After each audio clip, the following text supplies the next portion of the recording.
Wracamy do Aten i znowu jesteśmy na Eginie, tym razem po jej zachodniej stronie w miasteczku Egina.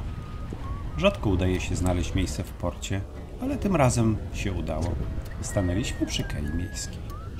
W porcie Egina, podobnie jak w większości portów w Grecji, zrzuca się kotwicę i cumuje rufą do kei.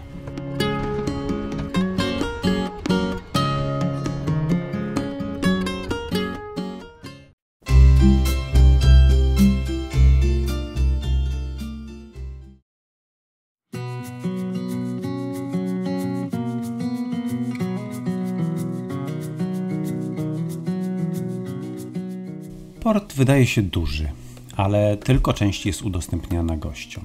Po prawej znajduje się marina dla rezydentów. Są też miejsca zarezerwowane dla taksówek wodnych i przystanek, gdzie zatrzymują się promy. Dlatego najlepiej stanąć przy kei miejskiej. Jest tam dostępny prąd i możliwość nabrania wody. Postój przy kei to wejście w życie miasta. Tędy przechodzą tłumy wakacjuszy, przejeżdżają samochody, motory, bryczki. Jest głośno i gwarno.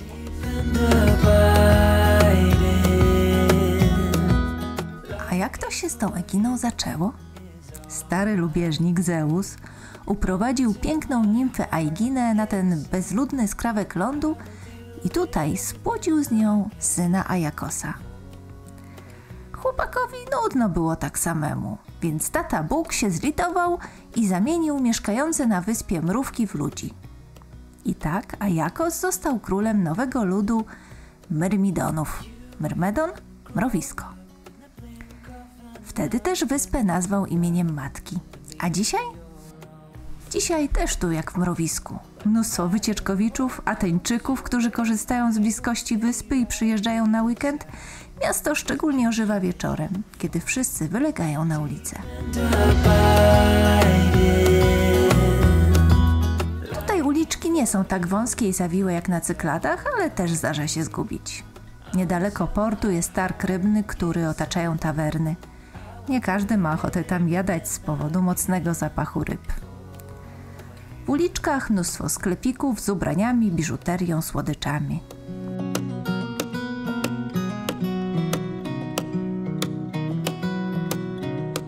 Egina słynie z upraw pistacji.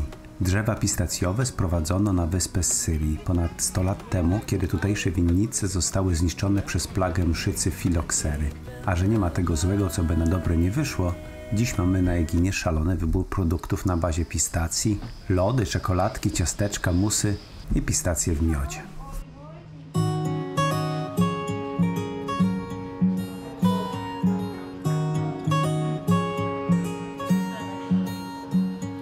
I know that you're curious, I know that you're strong, but life can be furious and things can go wrong. Jesteśmy na Eginie. To jest zwykle pierwszy przystanek dla jachtów wyruszających z Animos, albo ostatni przystanek dla jachtów wracających do Animos. Piękne miasteczko na pięknej wyspie, zaciszne uliczki, piękne butiki z produktami, dziełami lokalnych artystów. No i pyszne jedzenie w tutejszych knajpach. Wszystko wspaniale.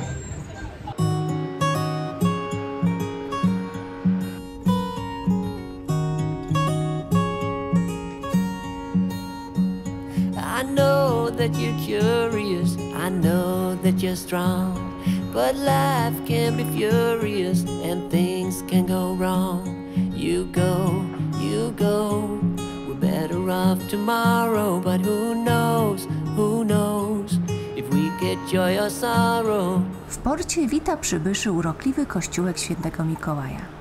Święty Mikołaj jest patronem Grecji, ale przede wszystkim opiekunem żeglarzy, marynarzy, rybaków, ludzi morza. Dlatego często kościółki w portach są pod wezwaniem Mikołaja. Wszystkie kościoły w Grecji żyją, nawet te najmniejsze na uboczu, zawsze palą się w nich świece. Try so hard together and we might be lost but not forever.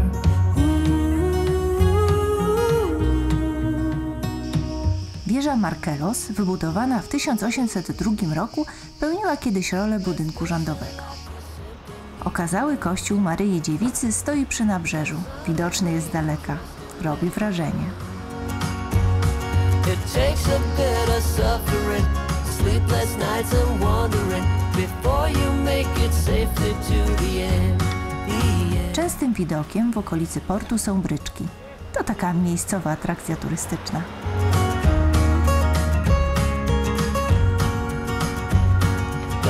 Egina jest blisko Aten. Promem płynie się 40 minut.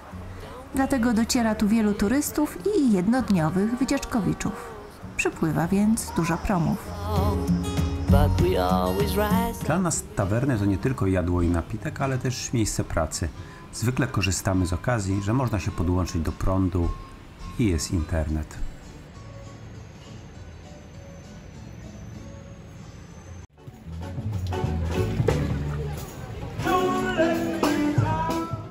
No i wreszcie wspomniane wcześniej życie nocne.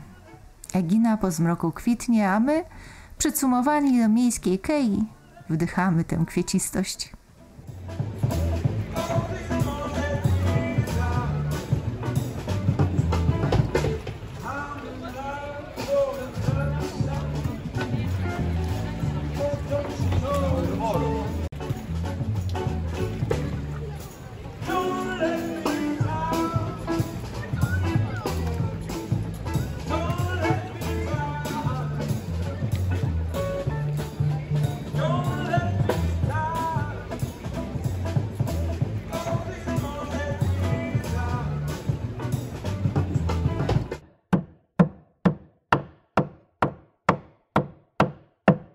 Chcieliśmy Wam pokazać, jak cumujemy na kotwicy w zatoczce w Grecji.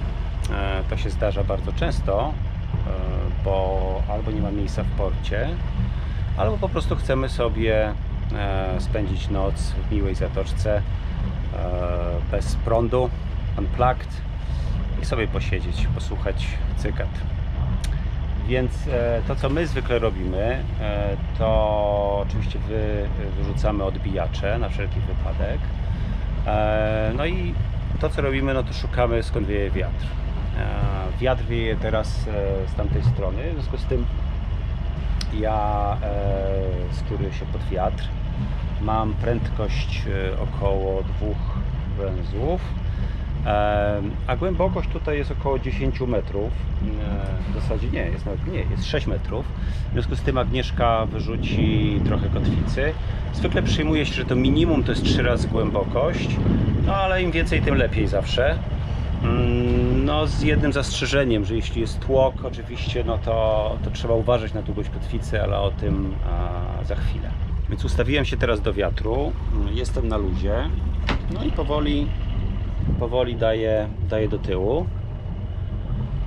I z Agnieszką mamy ustalony taki system bezgłosowy, także ja po prostu jej daję znać teraz i ona rzuca kotwicę.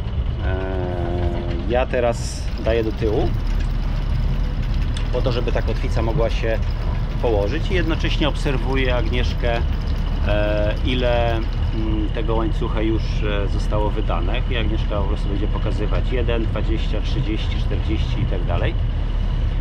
To można łatwo poznać, ponieważ każdy łańcuch ma kolorki takie i te kolorki oznaczają po prostu co 10 metrów głębokość. Więc teraz płyniemy troszkę do tyłu, cały czas pod wiatr. Kotwica cały czas schodzi, już mamy 30. No i to w zasadzie już wystarczy.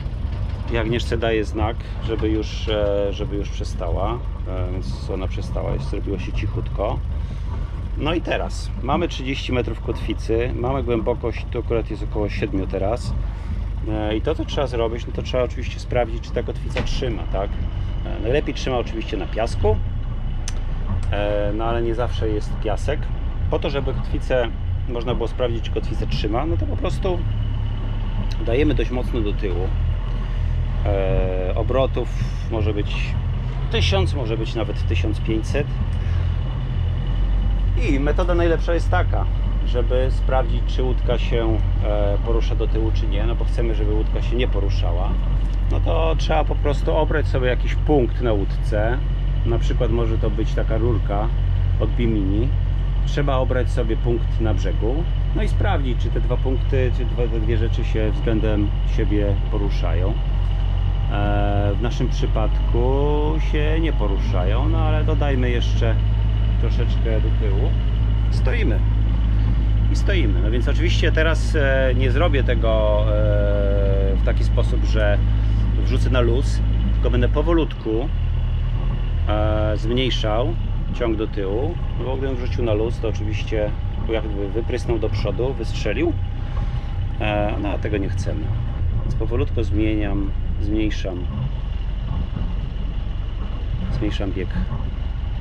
No, a mówiłem o długości liny, więc oczywiście teraz jesteśmy tutaj sami, no ale wiele razy się zdarza, że w zatoczce jest pełno jachtów i musimy stanąć jeden jacht obok drugiego.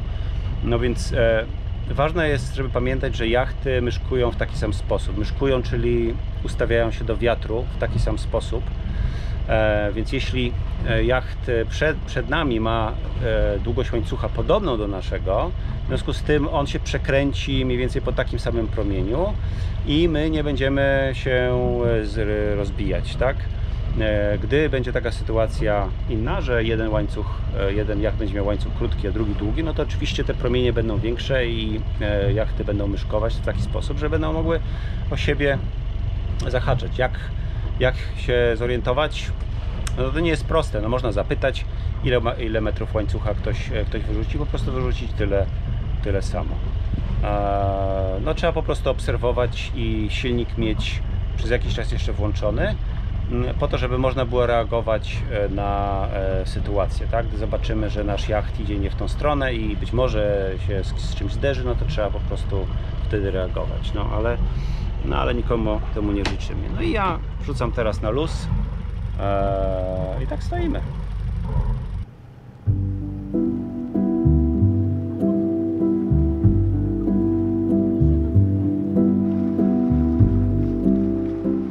No i czas wracać. W sobotę na jacht przyjeżdżają goście czarterowi.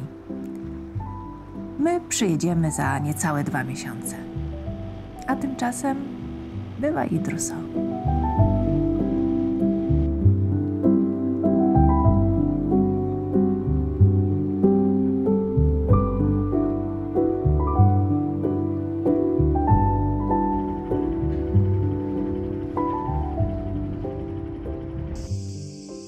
Cześć. Cześć, hej. Hello. To my. Pływamy. Może nas zasubskrybujesz? To będziemy się widzieć częściej.